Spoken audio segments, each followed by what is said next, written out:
Hi, so this video is a bit longer than usual because I wanted it to be a bit more of a how-to on wire wrapping this gorgeous yellow gemstone teardrop shaped pendant.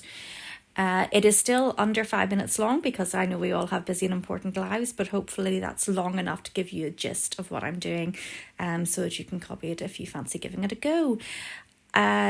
I'm just teaching myself here and kind of working it out as I go along and often make mistakes, which is probably the bits that you don't see where I'm dithering about what to do next. So all I can do is tell you how I do this weave. It's not necessarily how other people do this weave.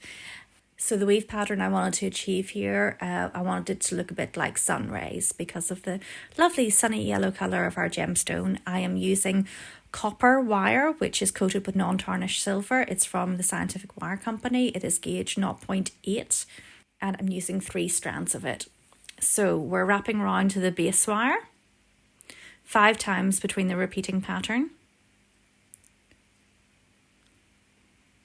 And then we take our wire over the second wire and round the second wire alone before going back down to the bottom and going back over wires 1 and 2. And bringing it up right over wire 3. You're then bringing the wire in between the first and second wire to loop around the second wire alone again, and then again down to the bottom to bring it around wires 1 and 2, and finishing it off again going around the bottom wire alone.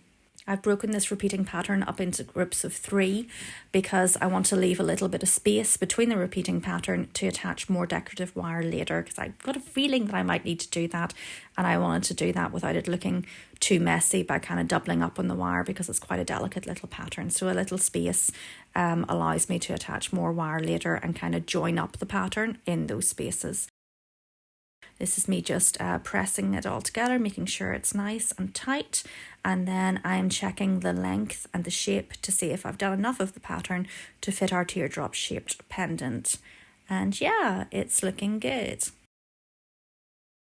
Then I will just try it on for size. And yeah, it looks good, and separate out the wires into 6. Now this particular gemstone I'm using already is a bead. It's been drilled and has a little head pin in it with a hoop.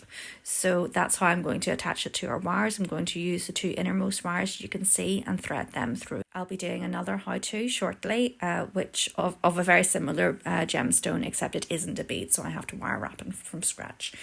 Now I am making the beal. I am wrapping around those 2 silver wires with some gilt wire. I think it's 0.5 gauge. And I'm just going to keep going and make sure it's all nice and tight until I get to the length that I want it. And then I'm going to bend that over and attach it with the ends of those 2 silver wires. Now this next bit goes a bit crazy because I forgot to film some bits, but basically I've taken the 2 wires on the right and I have bent them over in a nice curve, layering them on top of one another and attaching them to the frame, using those little spaces in the weaves that I left earlier. To keep the wire smooth and hide the connections better, I've continued to weave between the 2 connection points that I'm using to attach the wires, which I think are between the first and second and the third and the fourth set of 3 weaves. You can see connecting here is a little bit fiddly, so I haven't bored you with all the fumbling. Just to be clear, the join here is in the bottom wire of your weave where you left those spaces so that it's not interfering with the pattern.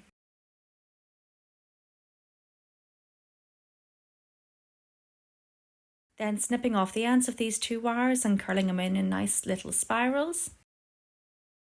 I've used nylon nosed pliers so as not to scrape or squash the wire, as it's quite soft and nicks easily when you're working with it.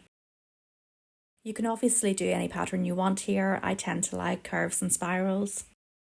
And we finished the front of the pendant. The back is a different matter. I've used the 2 remaining wires on the left, bending them over to the back of the pendant and attaching them at the base and the left and the right. However, this worked out a lot messier than I'd planned. Sometimes, particularly when using the thicker wires because they're less pliable, I get a kink in the wire that I just can't really get out properly. Obviously, I wasn't going to start from scratch. I suppose I could have just snipped those wires and curled them into small spirals and left the gemstone bead to hang, but I didn't want it hinged and moving around. I wanted it fixed in place, and adding yet more wires would have been even messier. So, as often happens with wire work, I just went with it. And luckily it was the back of the pendant, but I think the front is very, very pretty. And all in all, I'm very pleased with how this one turned out.